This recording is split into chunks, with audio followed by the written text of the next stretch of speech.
Afternoon, everyone. My name is Elizabeth Gessel, and I'm the Director of Public Programs at Museum of the African Diaspora in San Francisco. MOAD is a contemporary art museum, and our exhibitions and programming inspire learning through the global lens of the African diaspora. I want to take a moment to acknowledge the challenging circumstances we are all in, and I hope everyone in the audience today is safe and healthy. MOAD stands in solidarity with Black Lives Matter. We honor and mourn the senseless murders of George Floyd, Breonna Taylor, Ahmaud Arbery, Tony McDade, Daniel Prude, and so many others who have lost their lives at the hands of police brutality and racial injustice, including those whose names we do not know. As many of us are settlers, immigrants, or descendants of those forcefully brought to this continent, our institutions were founded upon exclusions and erasures of the indigenous peoples whose land we are located. With deep respect, MOAD acknowledges that even in virtual space, we reside on unceded native lands and thank the indigenous people of the Bay Area who have stewarded this land throughout the generations. I welcome you to MOAD Online and to our series, Conversations Across the Diaspora with Sarah Ladipo Manyika, occurring monthly with guests from all over the globe. Some you may recognize and some you may not, but we all will bring a new perspective to the African diaspora. I want to acknowledge Peggy Woodford Forbes for helping to support this series, and I want to thank everyone here today who has joined us, with special appreciation for those who have donated to the museum during this pandemic. We would not be able to produce this programming without your support.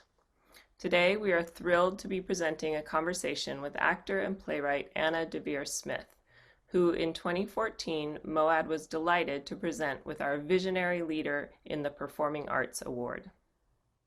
Our host, Sarah Ladipo Manyika, was raised in Nigeria and has lived in Kenya, France, Zimbabwe, and England. Sarah is a novelist, short story writer, and essayist, and founding books editor for Aussie.com.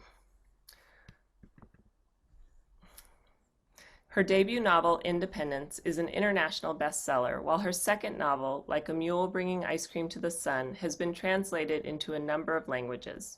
Her nonfiction includes personal essays about remarkable people from Mrs. Harris to Toni Morrison and Michelle Obama. Sarah previously served on MOAD's board and currently serves as board director for the Women's Writing Residency, Hedgebrook. Please join me in welcoming Sarah Ladipo Manyika. Thank you so much, Elizabeth, and thank you to all who are there in the audience joining us for our series, which celebrates the African diaspora in all its rich variety and diversity. And I am so excited to be in conversation today with my friend, Anna Deavere Smith. Anna is an actress, playwright, teacher, and author. Anna has been credited with having created a new form of theater. Her work combines the journalistic technique of interviewing her subjects with the art of interpreting their words through performance. She has created over 15 one-person shows based on hundreds of interviews. Her most recent play and film, Notes from the Field, looks at the vulnerability of youth, inequality, the criminal justice system, and contemporary activism. Anna has appeared on television series including For the People, Blackish, Nurse Jackie, and The West Wing.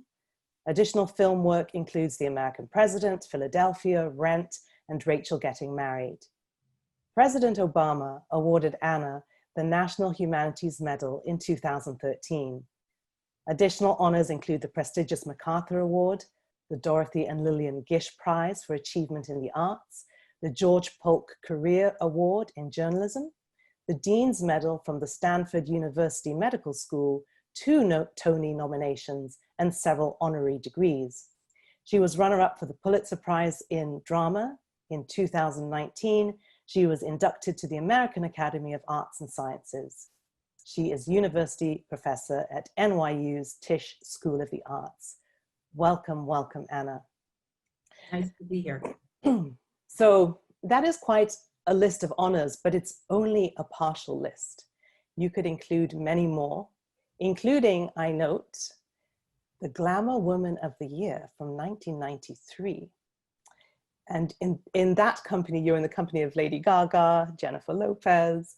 Anna, of all the honors, which one has meant the most to you? Well, I mean, they all do. Certainly the the National Medal for the Humanities was a big deal. I was able to take my niece to the White House for the first time, and stuff like that, very festive. But I was also surprised and honored about the Stanford School of Medicine. And that particularly means something to me because that was as a result of my play, Let Me Down Easy, which was loosely about healthcare, more generally about the resilience of the human body, and more specifically about death. You just don't say those kind of things when you're trying to sell a play. But that play meant something to Phil Pizzo, who was the head of the medical school at the time, that I had a chance to meet very interesting doctors and make friends there. It meant a lot to me. And so, I mean, I basically think of myself as a clown, and I don't mean that to seem self-deprecating, but anybody in your audience who knows about the tradition of clown, if you think about French clown, Italian clown, and I'm sure there's African clown that you can tell me about, it's not silly, but clown is less interested in pathology and sort of more interested in mythologies. But nonetheless, to be taken quote unquote seriously when I'm writing a play about life and death by people who really deal with life and death on a daily basis meant a lot. And of course, there are many more awards and prizes that you will win. The Nobel Prize, I think, should be in your future, so I'm just putting that out there. Anna, you just... Manyikas are very gracious people. Oh no, it's not graciousness, it is speaking truth. So you brought up Africa, Anna, and we always start these conversations by asking our guests to tell us a little bit about their connection to the African diaspora. And I know that you had a very special experience, I don't know, can't think of a better word, when you were with Professor Henry Louis Gates on his program Finding the Roots and really digging into your genealogy. So I'd love to hear a bit more about your connection to the African diaspora. Sure. Well, Dr. Gates's show, in my case, was mostly about the United States and very much about one of my relatives in Gettysburg. But I remember soon after that, whether I called you, whether you saw the show, I was very excited that I had roots in Nigeria, and you welcomed me as an Igbo sister. And that meant a lot to me. But I often think about the many trips I've taken to Africa. One trip to write Let Me Down Easy, but also I dated a Nigerian man when I was in college, when I was in school in London. And that was very exciting to me to go to events. I remember going to a Nigerian wedding and stuff like that. And I do think that Tunde Omolegba, that was his name, had a lot to do with my understanding of myself, not just as a part of the African diaspora, but as a woman, and particularly as a Negro woman, a colored woman, a Black woman. I have, if he's anywhere out there in the stratosphere, Tunde Omolegba, thank you. But I've also traveled to South Africa right after apartheid fell, and then more trips after that. I went to Rwanda 10 years after the genocide, Uganda, Kenya, just to go through the airport, and Senegal, and then other, Morocco, other parts. So it's been powerful. It was important to me to touch down in Africa, and so I have now on a variety of occasions. I haven't been to Nigeria. Yeah. You mean Tunde didn't get you out there? No. I'm sure he's very happy for the shout out. And I'd love you to mention, because you also your great uncle that you found out about for the first time on Finding Your Roots. I'd love you to say a little bit about him as well, Yes. because I think that's quite interesting, and also the impact of learning about him on your work, perhaps. Well, my uncle, my great uncle Basil Biggs. A great name. Yeah, and he, it turns out, I found out in Finding Your Roots, was a veterinarian in Gettysburg, a man of the community, a race man, I bet. You know, the expression race woman, race man, those of us trying to uplift the race. I'm one. And then he got the contract to bury the dead after the Civil War. And so he organized that. Sarah, the thing that's so interesting about this is that I have a cousin named Basil. I have an uncle. I had an uncle, the late Biggs, Fraser Smith. When we would go to Gettysburg several times a year, we would see Aunt Hannah Biggs. We would visit my Aunt Julia. No one told us. No one, we played in the battlefield. We went, right?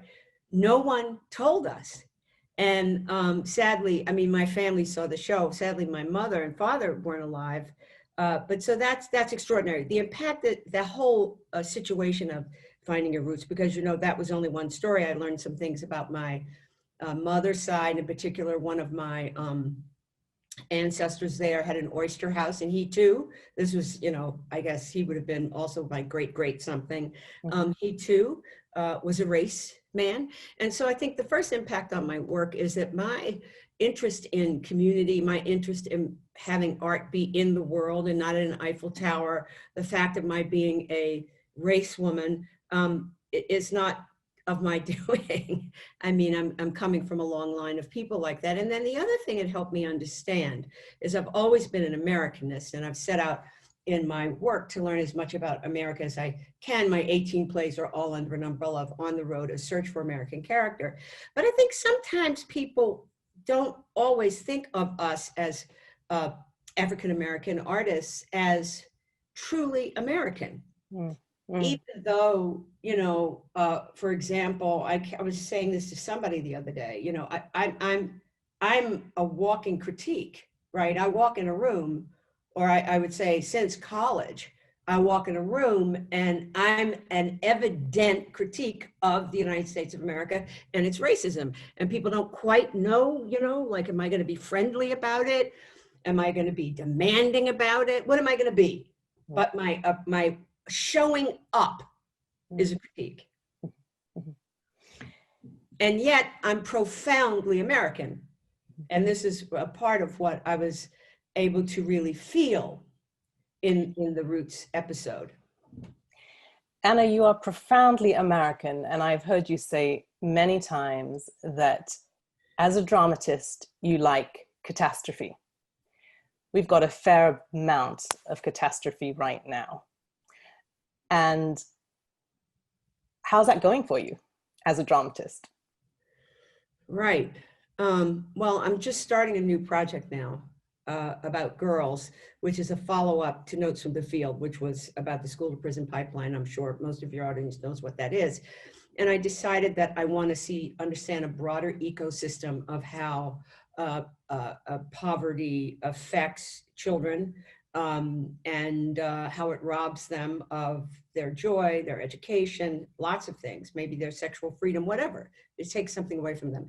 And I certainly talked to girls among the 250 people I talked to when I wrote Notes from the Field, but I want to really look in close. So I think, you know, it's certainly been delayed in terms of really going into the field to meet people, but I'm really hoping to learn really through the lens of them, learn of how they see this, right? In their unofficial language. You know, we hear all of the smart people, all of the academics, all of the journalists. I can't wait to get there and hear, you know, what's going on as far as they're concerned.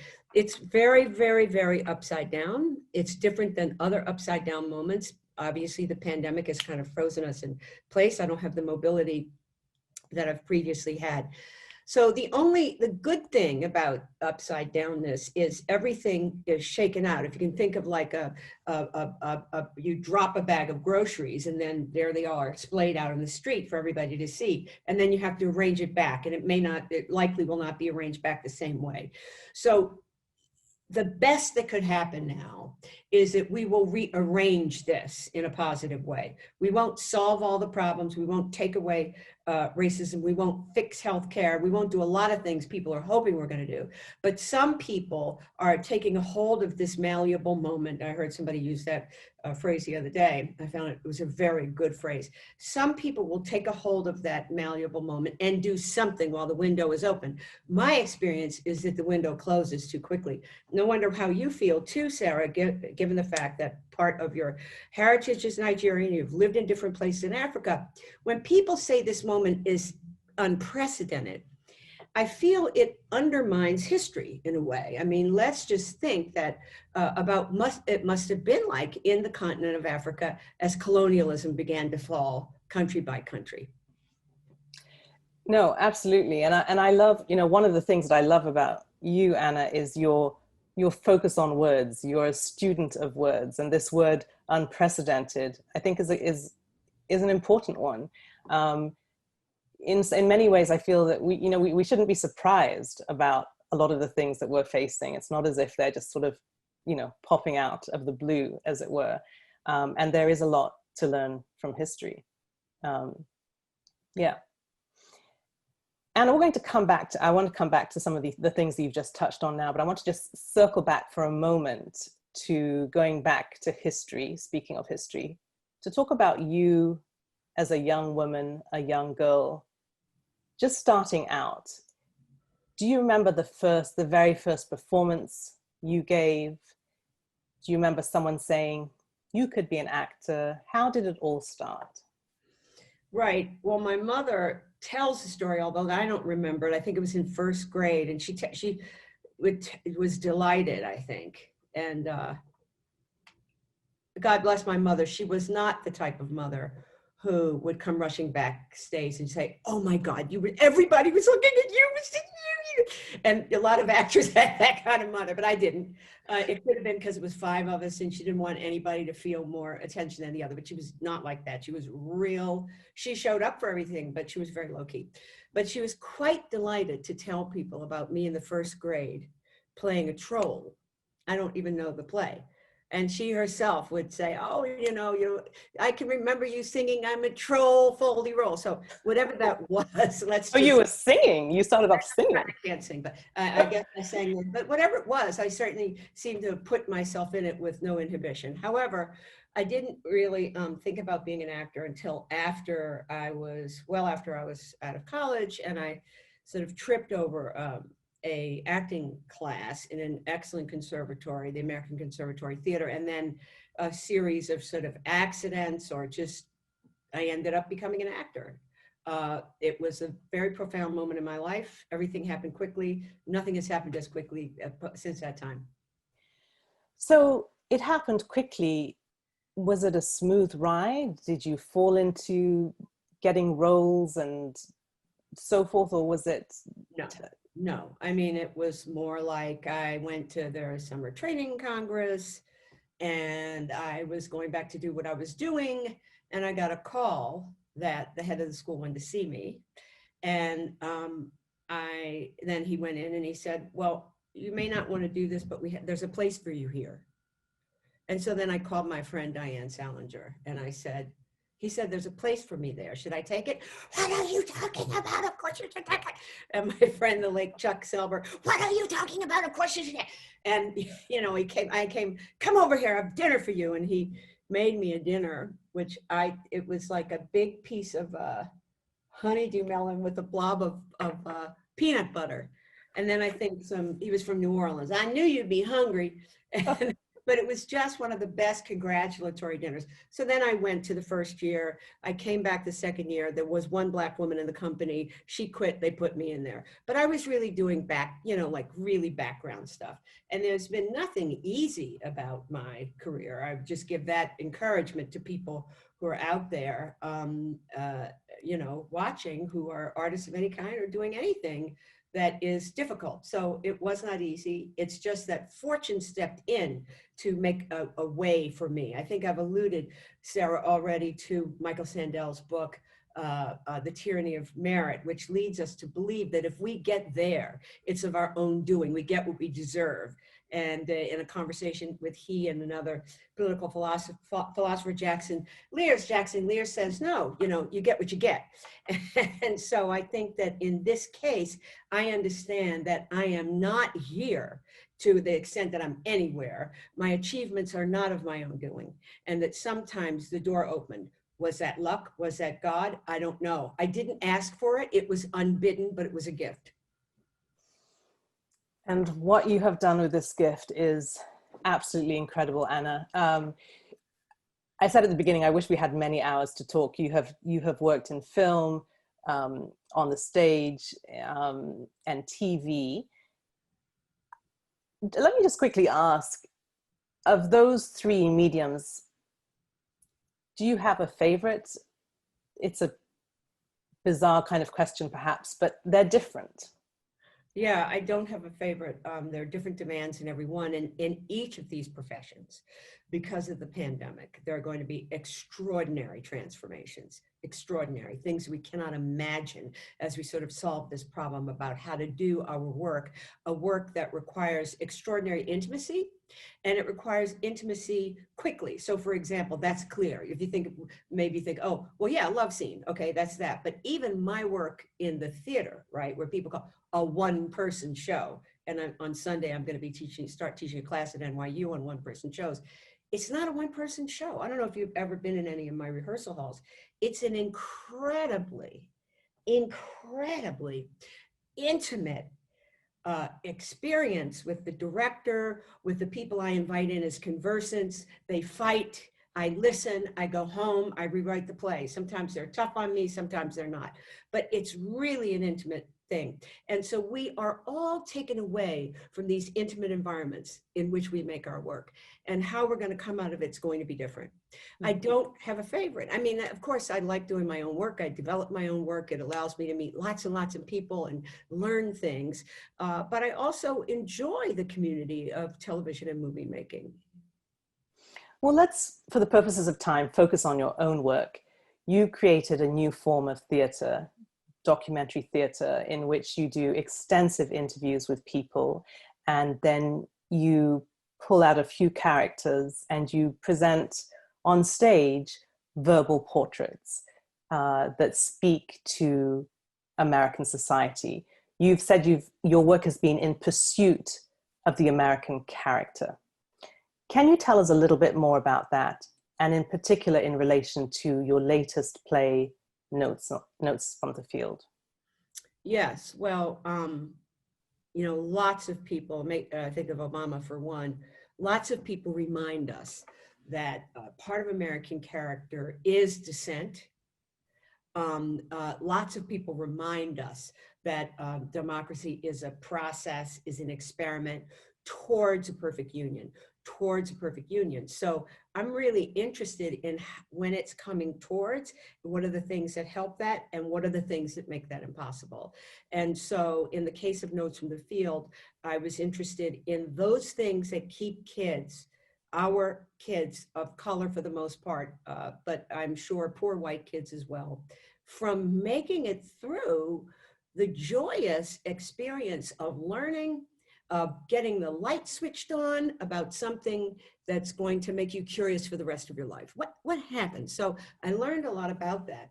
And in the midst of it, there was the riots in my hometown being a place I was going to go. I had made a plan to go to 4 geographic areas. So I went to Northern California, Stockton, and the Yurok Indian tribe, Native American tribe. They call themselves Indians very often. Philly, South Carolina, I went up and down what was called the Corridor of Shame because the schools are so bad. And then I went to Baltimore. And it just happened that I had, again, that window that wasn't about me, just happened that I had to delay my trip. So then when did I end up in Baltimore? Right on the heels of the riot after the killing of Freddie Gray. And so we then, in making sort of this world, this ecosystem of the story of kids who can't make it, I included the Baltimore riots. I also included, the coming down of the Confederate flag by Bree Newsom, in Charleston after those hideous murders. So that's briefly what it's about. As you can see, there's never really one sentence. So, Anna, starting with Fires in the Mirror and then Twilight, all the way through now to Notes from the Field, there are issues, things that ail America that keep coming up over and over again. And there's a character in Notes from the Field that says something to the effect of, I am tired of being tired. Do you feel like that? And maybe you can speak a little bit about that particular character. I don't feel like that. I'm a hopeaholic. I think somewhere probably before college and before acting school, I can't tell you where at all, I understood that this was going to be a big project, not my work, but that, I was going to be living in a big project. Certainly started to glean that when Martin Luther King was killed. I was at a school, unfortunately named for a women's college, Beaver College. And when I arrived, there were seven Black women. I think one of them's actually tuning in, Karen McKee Chrisberg. 7. There were 3 upperclassmen and then us in this freshman class, because schools like Beaver, as my counselor told my mother, that year were looking for nice Negro girls like Anna. So off I go. And, we were nothing alike in many ways. So I think we're kind of a little bit self-conscious about each other. It's not like they had a party when we arrived. There was no Black Students Union or anything like that. But when Martin Luther King was murdered, that's the moment we came together and we were the Beaver College Blacks. And, and then we learned that we certainly weren't walking critiques, but then we quickly became walking critiques. And we managed to get the first African-American teacher, and we managed to get a Black Studies class. So I don't know if that's when I sort of knew that this sort of entering the world of the world of the not yet perfect union was then, or if it was earlier. So I understand that this is a big, big project. And I don't feel hopeless. As I've mentioned, I'm a hopeaholic. And one of the reasons that I go to catastrophic places to do my work is it's kind of like, I remember a long time ago, interviewing a pediatric cancer surgeon. And I said, well, why cancer? And he said, because I get to do bigger operations.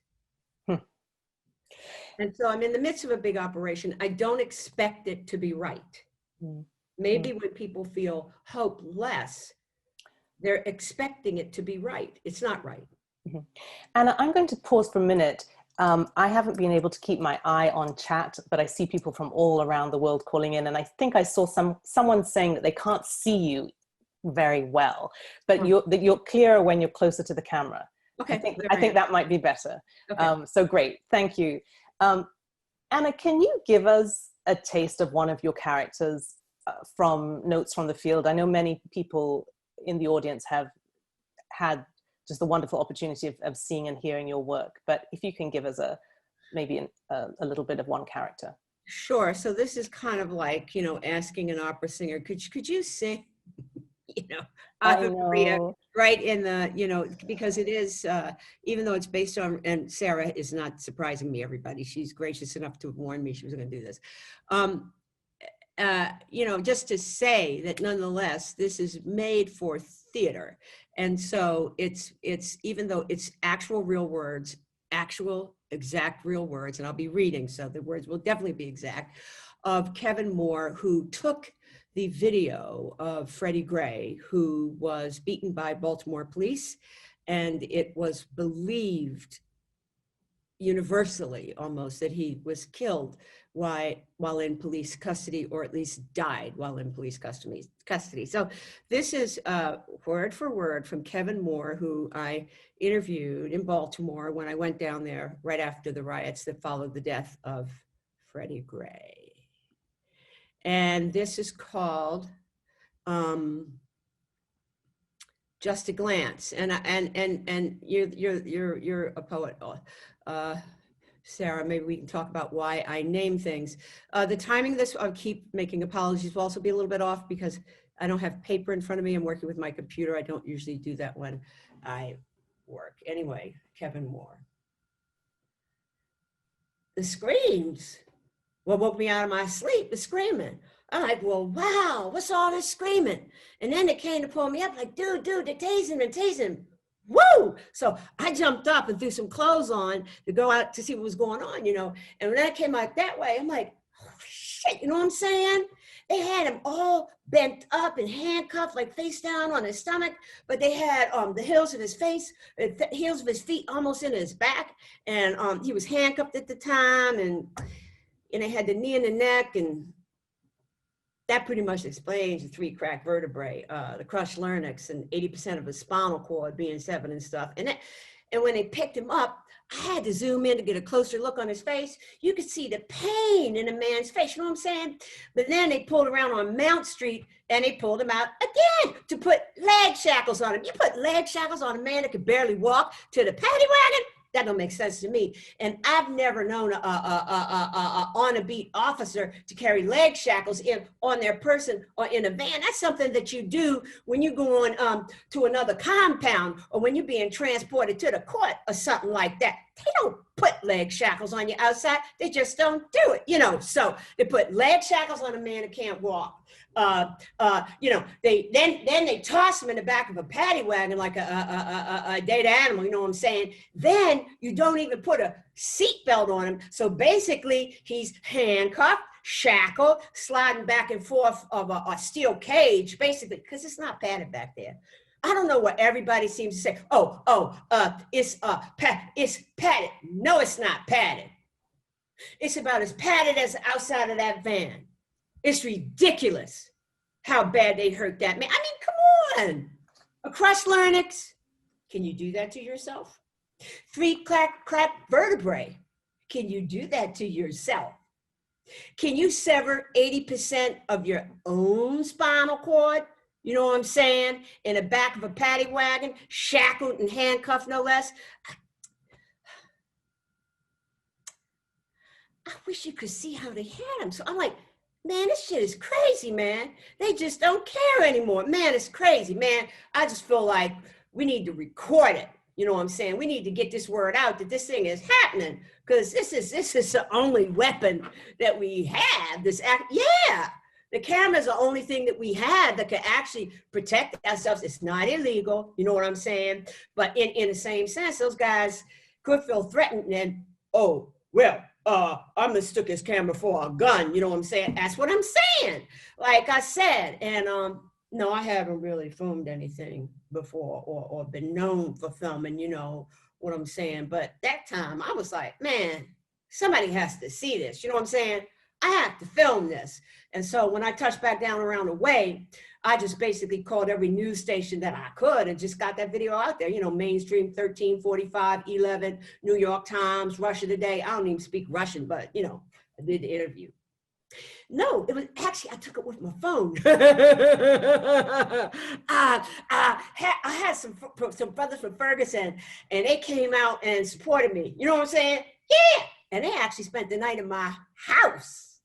And this, my brothers from Ferguson, man, they came up and they spent, oh man, they brought 4, they took me to Best Buy, and they brought 4 cameras, you know what I'm saying? And these guys spent, I want to say, like close to $400 to get these cameras. Yeah, basically honored me.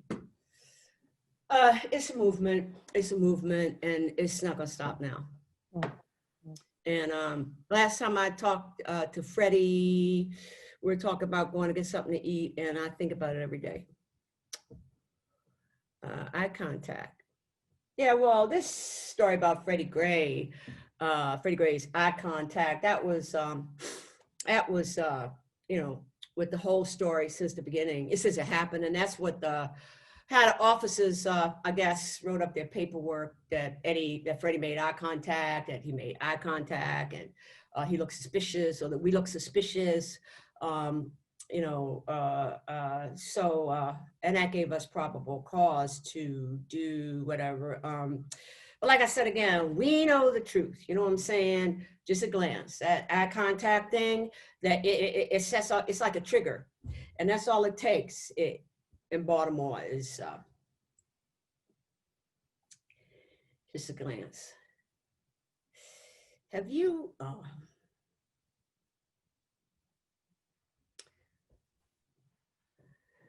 ever been to a place where you don't feel tired? You just tired of being tired. You know what I'm saying? Where you're fed up. And there's nothing else left. And you can't get any lower past that, you know. So that's where I've been. Got to keep climbing. You got to keep fighting. You got to keep climbing. You got to keep praying. You got to do all the things you know that can make you stronger, because in the end, you're just going to be needing all the strength that you can to muster. You get yourself out from that hole. It's like a bunch of crabs pulling you back. And you know what I'm saying? It's like quicksand. And you fighting and you fighting and you sinking faster and faster, you know? And I hate it. If Baltimore is going through such harsh times like right now, the fact that my children may have to fight this fight, you know, I'm not going to be here forever. You know what I'm saying? So how do I train my children to deal with this? You know what I'm saying? The leaders, man, right now, man, the leaders are looking pretty assholish right now. Look, it's just so much the leaders could do. You know what I'm saying? It's just so much the leaders could say. You know what I'm saying? But at the end of the day, the leaders going to make up their minds. They're going to do what they want to do. You know what I'm saying? So we have to make it better. We can't wait for the leaders to make it better. These people are tired and they want answers. And it seems like the only way they're going to get answers to them is cost the city money.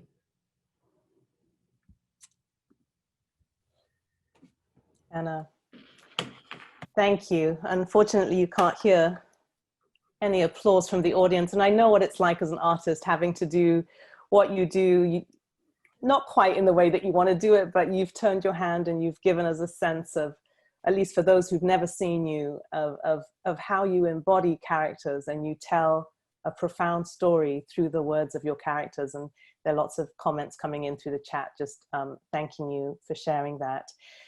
Anna, you performed Notes from the Field in England. I wonder if you can tell us what it was like to perform, you know, that play in England. You're a great observer of America and you're also just a great observer of the world. And I also, a follow-on question, when you were there, we were messaging each other and you said that you went to a different church every day. Can you tell me a little, or tell us a little bit about why you chose to do that too? I find that being in the quiet of a church, I often say I'm not a church woman, but being in the presence of where many people have prayed is a very powerful experience. And it's a very it is sort of unifying experience. As you know, I was artist in residence at Grace Cathedral. I met your little boy. He was a boy, 11 at the time, and interviewed him. for a piece I was making. And so when I'm performing in particular, I find that when I can go to that energetic source where people have been praying, and some people have been suffering, and some people have been learning, it's really just so centering. In America, there are not many churches that are open anymore in the day. And in all over London, you know, their churches are open in the day. And I'm an Episcopalian, and I went to many of them. And it was a really important part of conditioning myself to meet the audiences every night. Anna, I see we're running out of time already. So I just want to ask a few more questions. I want to hold up, first of all, though, a few of your books that have meant a lot to me. Letters to a Young Artist and Talk to Me. I feel that often people don't talk about your books. And so as a writer myself, I want to encourage people to get your books. So I'm going to come to your books in a second. But I've often said to you, Anna, that I think you are an artist ahead of your time. And so people don't even recognize the power of your work until rather belatedly. The Pulitzer, for example, is an example around that, but we won't go there for now. There is one of your pieces I haven't seen, which is around presidencies and leadership. And it was not well reviewed at the time that it came out. And part of the reason I put this book up is because this includes many conversations you had with people in Washington. Do you think America is ready for that play right now?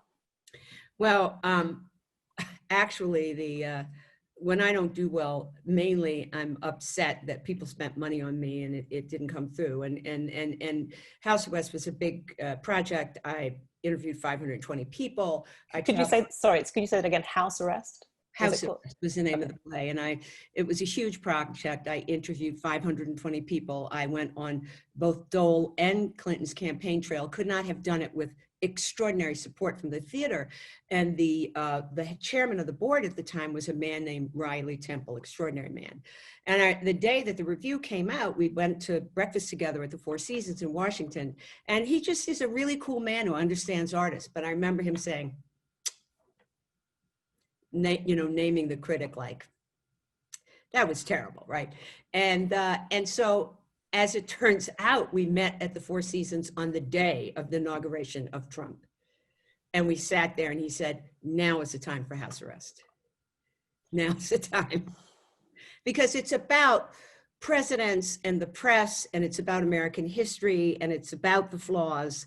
And so I think if anybody wants to do a production, please do. You can get the script through Dramatist Play Service. Okay, great. And people in the chat have been reminding me of all the other books that you have written, and it's easy to find them. So yes, absolutely. I want to just ask you one question related to this book that I've given to many people as gifts, which I love and loved. Letters to a Young Artist, with just advice and thoughts about being an artist. Would you give the same advice today, or additional advice or thoughts? Or would you reiterate something in that book right now? Well, yes. I mean, the book is written to a fictitious, actually high school student. It isn't clear whether it's a boy or a girl. The race is not clear. And so the given of the book, my editor, Luann Walter, is the one who called me and said, I think you have a younger audience than you know. And I said, well, what about something like Rilke's Letters to a Young Poet, blah, blah. And so I'm talking to this one specific kid that I've made up in my mind. And one of the things I keep stressing in the book is that, art has its place in the world, and that we as artists are sort of universalists, even as we are in particular. If I were doing Letters to a Young Artist, Volume 2, I would talk a lot about making something new. And I would talk a lot about the termites in the house in institutions where art is created and presented. And I would talk all about the opportunity. And in fact, when I teach and start on Sunday teaching at NYU, I'm really going to be encouraging my students, even as the class is called One Person Shows, to really look at the termites in the house as opportunities to make new structures around which we can, in which we can make new things, new kinds of support. So I would really talk about just like throw it away so you can look and see what's good and rebuild arts, quote unquote, institutions as we know them. That's beautiful advice. Termites in the house. Yeah, I will remember that. Anna, we ask very quick questions at the end of our conversations related to the African diaspora. So I want to ask you a few of these questions. If there is anything you could change about the way that people see or think of the African diaspora, what would it be? It's much more diverse than you can possibly imagine. Mm-hmm. Who is your favorite artist from the African diaspora? Boy, that I know you told me that one is a really, really, really hard one. I mean, of course, we all revere Wole Soyinka, right? But I was also incredibly influenced by John Connie and Barney Simon of the Market Theater in South Africa, because that theater really was speaking directly to apartheid, really, and speaking to the world, and was a very important part of bringing apartheid down. So I'd say the Market Theater. And who do you feel is the most underappreciated artist? I don't know that this individual is underappreciated, but I don't think I feel her getting the full glory that she deserves, and that's Ntozake Shange.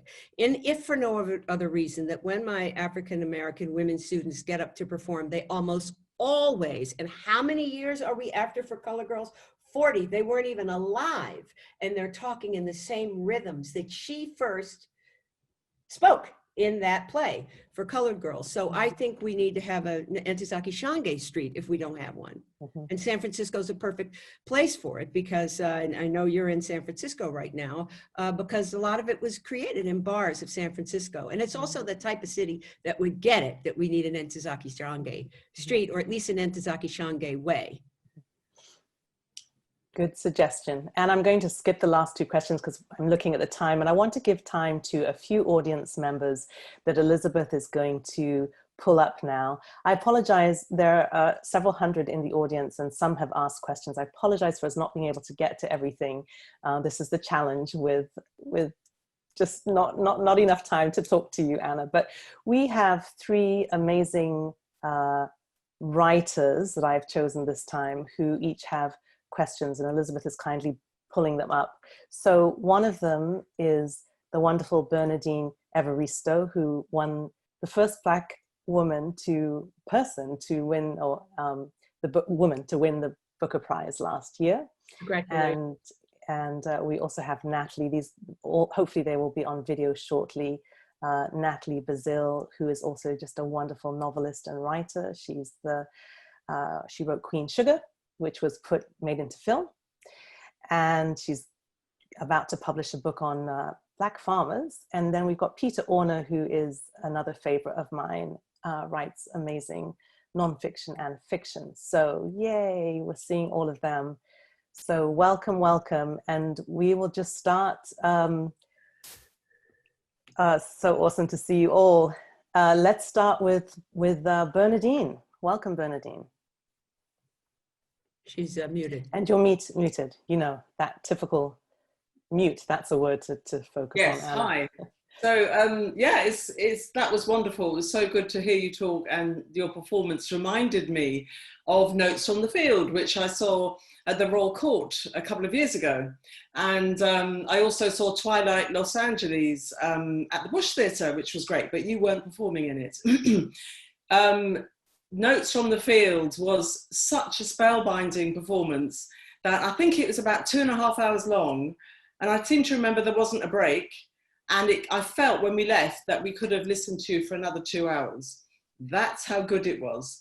And it's really interesting that you mentioned Ntozake Shange, because my question was whether she was an inspiration for you? Because I remember seeing For Colour Girls when it came to London in 1979 and was blown away by it.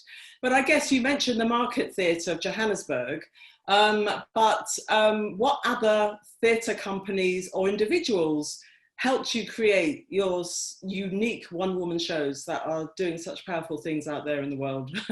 I mean, it's just so many. I mean, I don't want to leave anybody out. I would say I was also very influenced by a journalist, not an African person or from the diaspora, but Studs Terkel had a huge effect on me because I sort of learned from that about, you know, real words and real people. You know, lots and lots of music, you know, Ella Fitzgerald right now. I find going, you know, actually in the United States, you really cannot spend, say, a week without hearing her singing somewhere.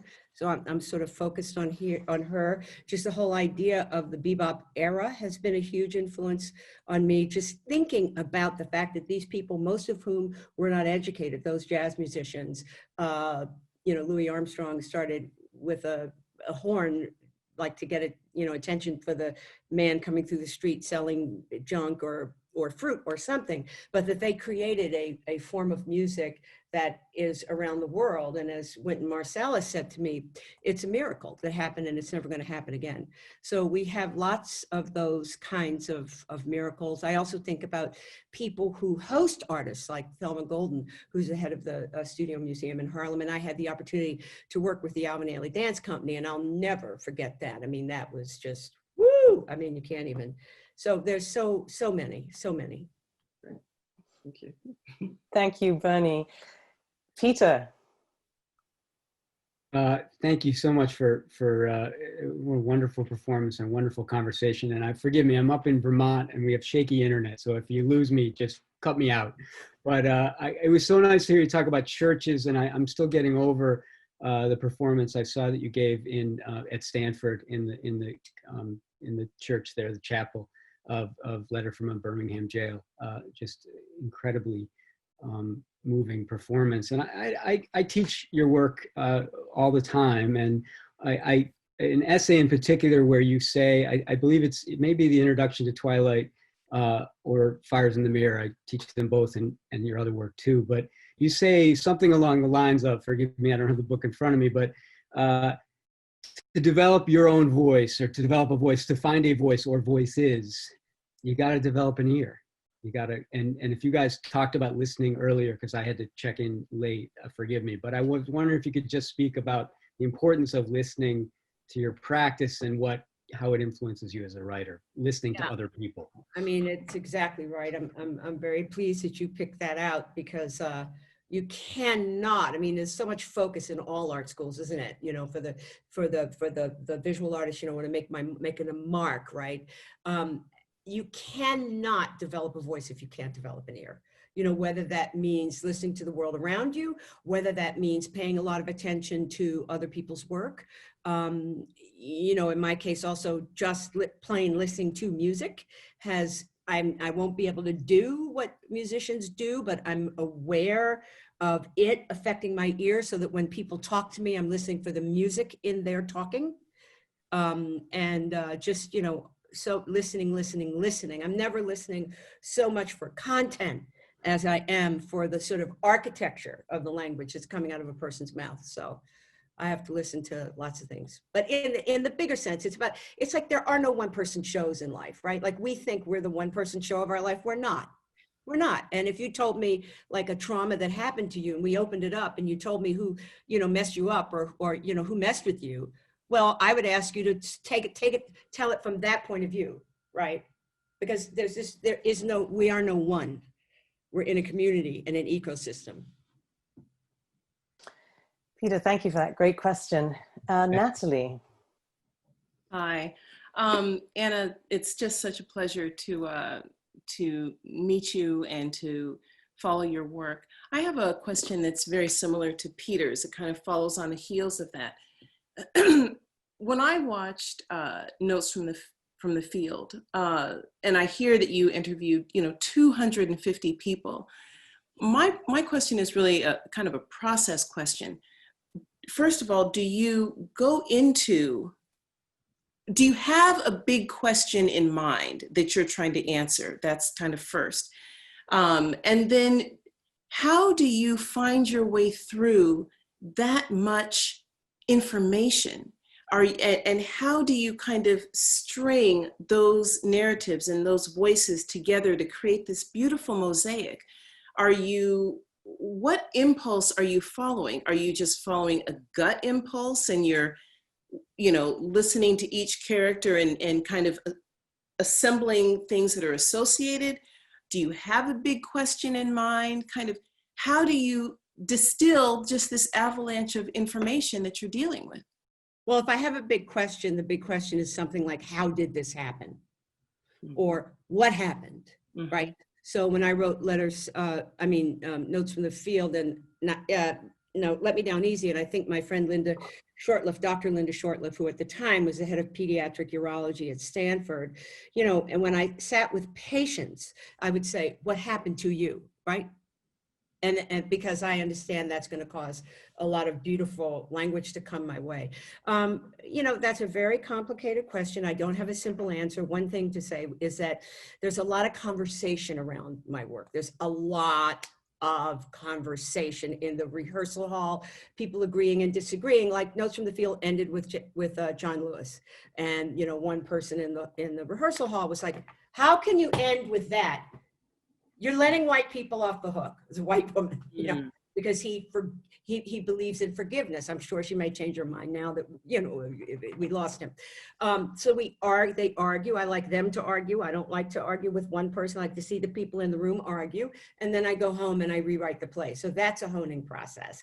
But also things happen, and I'm watching the clock, but just to say Kevin Moore, for example, we're riding around Baltimore. There's a kid from Baltimore who's a journalist who's helping us out. We're driving down in this rickety van, and she goes, "Hey, I think that's the guy who filmed Freddie Gray." At the time, I was on crutches because I just torn my quadricep tendon. I jump out of the van. I go over to him and try to will he talk to me? He then is going to show me exactly where Freddie Gray was killed. I realize I've left my crutches in the van. I'm walking down the street with him. And the minute he said, "I wish you could see how they hurt him," I was like, oh, he has to be in the show. And his language is so beautiful. And the things he said in his unofficial language about, the camera's the only weapon that we have. It's a movement and it's not going to stop now, right? All of those things mean Kevin Moore's in the play. And then he also, by knowing he's there, I start to build around it. But we have talked a longer time about, about that. But yeah, that's it. Bernadine, Peter, Natalie, thank you so much. We have just a few minutes and we're going to run over by about 5 or 10 minutes, but I hope you'll all stay with us. Anna, one word that I love is the word celebration. And we do not celebrate our greats enough. We do not celebrate the shoulders upon which we all stand, the shoulders of giants. And you are one of these giants. As we've been talking, you've talked about music. You've mentioned music a couple of times. So we thought we would just surprise you with 2 guests from the audience. This is all very last minute, so we don't know how it's going to go. We've just literally pulled them out of the audience who would like to sing in celebration of you. One would like to sing, and another you will see will come up shortly. And so this is just to celebrate you, to say, we love you, we appreciate what you do. And we are starting off with Renee, who is a star from the Bay Area, a beautiful singer, jazz vocalist. And Renee, take it away. I have a song that reminds me of you. I've seen your work. I bow down. This song is a joyful song. It's called "Come Along With Me." And I brought my voice and my orchestra, which would be your imagination. If you believe in love and all that love can bring, a brand new day, a brand new way, then come along with me. you believe in dreams and making dreams come true, in wishing stars and magic jars, can you free the wild in you? Can you be the child in you? If you can, then come along with me. A new world waits out there. Together we'll explore it. A journey we could share, too tempting to ignore it. An unfamiliar sea, but with you I could chart it. Love's no sure shot, but I'd take one with you. My heart's a restless heart that needs to go from here, a rolling stone down roads unknown. If you have the flash for it, we could make a dash for it. If you do, then come along with me. Happy birthday. Thank you so much. And everyone is chatting that you were part of Beach Blanket Babylon. And that show back in 1975 or 4 or something changed my life. And it's amazing to hear you. Thank you so much. You are so welcome, so deserving, phenomenal woman. Renee, thank you, thank you. You're welcome. We are going to, and it takes so much courage to come on Zoom where you never know what the sound is going to be like, but your voice is just so amazing. It sounds just fabulous in any setting. So we are bringing on one more musician who you know, Anna, and we're just gonna wait a second. Hopefully Elizabeth can pull Marcus Shelby up, who I spoke to him yesterday. who you have performed with.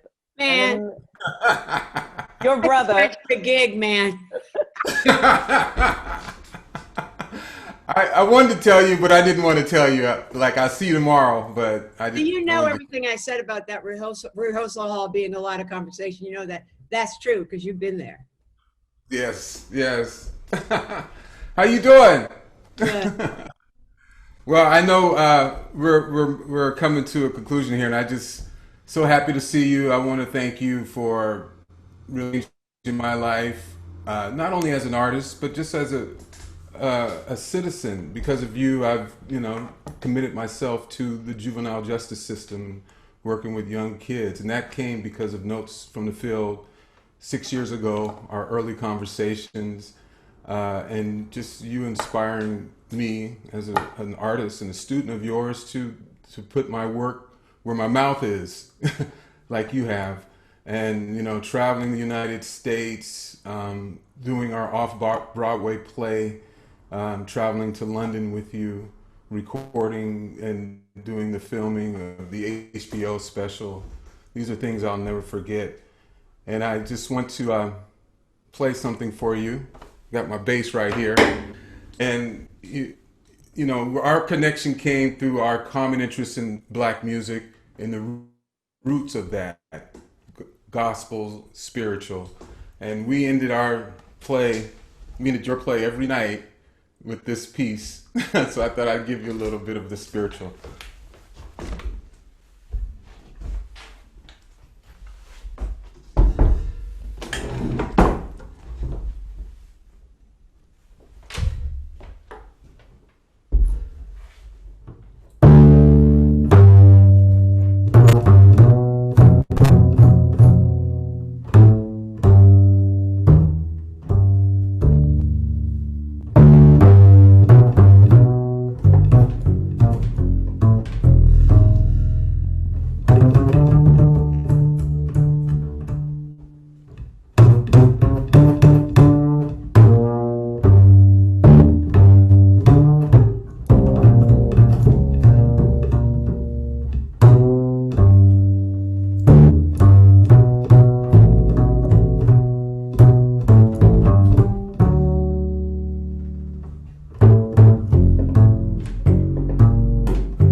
Marcus, thank you so much. I'm gonna just divine. Anna, I'm not going to let you say anything because I'm going to say just 2 minutes before. I know some people have to hop off. We wanted to celebrate you, and we're going to close with one last surprise. A week from now is your birthday, and so we wanted to sing you happy birthday. We can't turn on all the mics. We can't unmute everyone for you to hear everyone. But my dear friend, Kyla, and her son, Kenyon, who live in the Bay Area and just love your work. Again, they got asked to do this like a minute ago, just enough time for Kyla to do her hair. And they, Kenyon is a composer, a musician, and so they're going to conclude this for us by singing happy birthday. And while they are singing, there are lots of people who are sending messages. Those who are still in the conversation, feel free to send your birthday wishes, more birthday wishes to Anna, and we will make sure she gets all of these wishes. You are too much, Sarah. You are too much. So Kenyon, Kyla, thank you. Take it away for us. Hi there. Can you hear us? Yeah. Yeah. Wonderful. Anna, thank you so much for sharing yourself with us in so many ways. So many ways. You've been our teacher and our inspiration. So thank you. Again, as you know, I'm Kyla. Kenyon is my son. And we want to give you this gift of song. Here we go. 1, 2. Happy birthday to ya. Happy birthday to ya. Happy birthday, happy birthday to ya. Happy birthday to ya. Happy birthday. Happy birthday. Happy birthday. Happy birthday. Happy birthday to ya. Happy birthday to ya. Happy birthday to you. Thank you. Thank you. Happy birthday. Happy birthday. Thank you so much. Thank you so much. I'm going to turn it over to Elizabeth now. Anna, thank you for this blessing. Thank you. This is like dinner at your house. Thank you both so much for that amazing conversation and incredible performance from everyone. It's very nice of you to share your time with us, both of you, Sarah and Anna. I do want to tell everyone quickly about our next program. I'm going to get this up on the screen. There we go. So next month on October 9th, 2020, we'll be back with conversations across the diaspora, and we are excited to have Lord Hastings of Scarisbrick, an independent peer in the British House of Lords, professor and chancellor of the Regent's University, London. So that will be at 12 noon Pacific Daylight Savings Time on October 9th, 2020, of course, interviewed by the wonderful Sarah Ladipo Manyika. I also want to again thank Peggy Woodford Forbes. We could not be doing this program without her, and also with all of you who have generously donated to MOAD, so thank you. And if you would like to support us, there are a couple ways that are easy to do it. You can go to our website and you can type in moadsf.org/donate, and you can donate on our website. You can also text to donate. You text the number 56512, type the word MOAD SF, and then you'll follow a link to donate. And lastly, I want to say that we would love to have your feedback on this program. I know we got a lot of it in the chat, which was wonderful. But if you can take a few minutes to fill out a survey, I would really appreciate it. You can do that by either scanning this QR code that's here on your screen, or I have just put in the chat the link to the survey. I think it will also pop up for you once you leave Zoom. So don't ignore it. Just take a few minutes to fill it out, and I'd appreciate it. Thank you all so much for coming. Thank you, Anna. Thank you, Sarah. Be well.